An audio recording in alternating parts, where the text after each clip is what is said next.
عمران خان صاحب کو سیٹ سے اتارنے کے لیے رات کو 12 بجے بھی عدالتیں کھلوائی گئی اور ان کو سیٹ سے اتارا گیا۔ عوام کا سوال یہ ہے کہ پیچھے ان کے آرمی ہی موجود ہے جس نے پیچھے ہاتھ رکھ کر ان کو سیٹ پر پہنچایا تھا اور انہوں نے سیٹ پر اتارا ہے، یا کون ہے؟ نہیں دیکھیں، میرا نظریہ اس سے بالکل مختلف ہے۔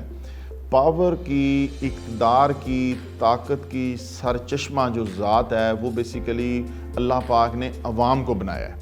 آپ کو پتہ ہے کہ یہ بھی نارملی کہا جاتا ہے کہ زبان خلق کو نکارہ خدا سمجھو، جو بیسیکلی پاکستان کی پبلک ہے، جس کے ساتھ پاکستان کی پبلک کھڑی ہو جاتی ہے، وہ بندہ اقتدار میں بھی آ جاتا ہے، وہ بندہ ہیرو بھی بن جاتا ہے اور وہ بندہ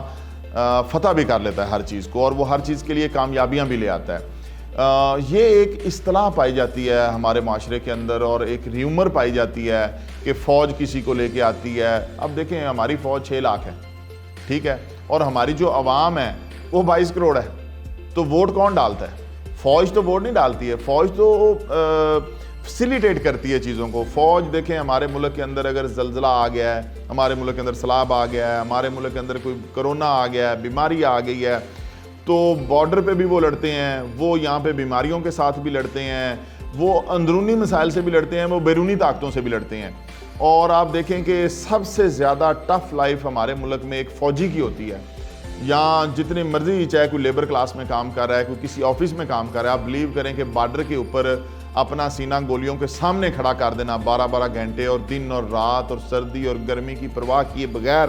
جب ہم کھڑے ہوتے ہیں، کوئی بھی ہمارا فوجی بھائی جوان کھڑا ہوتا ہے بارڈر پہ اور توپوں کے آگے، ٹینکوں کے آگے، اور وہ ہمارے نوجوان جو F-16 کے پائلٹ ہیں، اور وہ بھی ہماری فوج کا حصہ تھا جس کا نام MM عالم تھا، جس کا ثانی کو دنیا میں پائلٹ پیدا نہیں ہو سکا ہے، اور میجر عزیز بٹی شہید بھی فوجی تھے، اور جناب میں سوار حسین شہید بھی فوجی تھے، میجر شبیر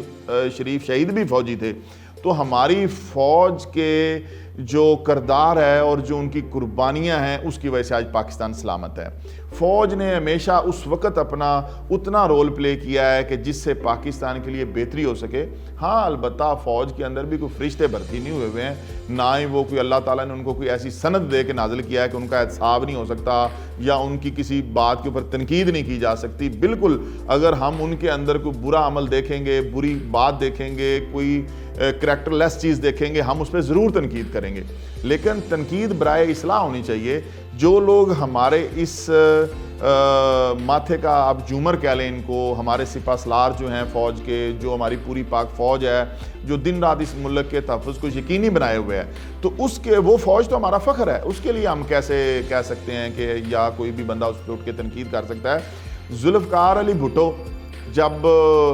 پاور میں آیا تو اس کو فوج تو نہیں لے کے آئی تھی، عوام اس کو لے کے آئی تھی، اس کے ساتھ عوام کا سیلاب تھا۔ اور جب ذوالفقار علی بھٹو سے مشرقی پاکستان والا سانحہ سرزد ہوا کہ اس کی جو پالیسی تھی کہ ادھر تم اور ادھر ہم والی پالیسی، جس کی وجہ سے ہمارے بنگالی بھائی ہم سے ناراض ہو گئے اور ملک 2 ٹکڑے ہو گیا، اور اس کے علاوہ اس طرح کی اور بہت ساری ایسی ہٹ دھرمی والی جو خارجہ پالیسیاں تھیں، اس کی وجہ سے ہمارے ملک کو بہت نقصان ہوا، اور ہمارا ملک بہت ساری عالمی طاقتوں سے ٹکرانے کا باعث بن گیا۔ تو اس وجہ سے پھر عوام نے ان کو ریجیکٹ کیا۔ جب عوام نے ان کو ریجیکٹ کیا تو وہ اقتدار سے چلے گئے۔ تو ابھی بھی جو معاملات ہوئے ہیں، آپ مجھے یہ بتائیں کہ اگر زرداری اور یہ شہباز شریف اور یہ مولوی فضلو